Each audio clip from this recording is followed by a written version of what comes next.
Gujarat police અકાદમી કરાઈ ખાતે દીક્ષાંત પરેડ સમારોહ યોજાયો હતો, જેમાં ગૃહ રાજ્યમંત્રી હર્ષ સંઘવીની ઉપસ્થિતિમાં બિન હથિયારી પીએસઆઈ, હથિયારી પીએસઆઈ અને ઇન્ટેલિજન્સ ઓફિસર મળીને કુલ 332 તાલીમાર્થીઓને દીક્ષા આપવામાં આવી હતી।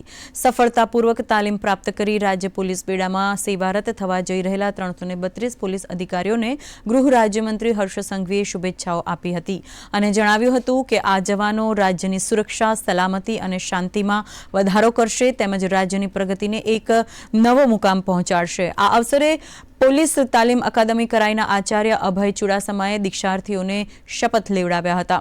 દીક્ષાંત પરેડ સમારોહમાં પોલીસ મહાનિદેશક અને મુખ્ય પોલીસ અધિકારી વિકાસ સહાય વગેરે હાજર હતા। આજથી જ રાજ્યના વિવિધ જિલ્લાઓને મળવાના છે, જેમાં 96 મહિલા અને 236 પુરુષો છે। આજના ટેકનોલોજીના જમાનામાં આપણી ટ્રેનિંગ દરમિયાન ટેકનોલોજીની ટ્રેનિંગ આપ સૌ લોકોને જરૂરથી આપવામાં આવે છે, કારણ કે આજના સમયની સૌથી મોટી માંગ એ સાયબર ક્રાઇમના ગુનાઓને રોકવાની છે।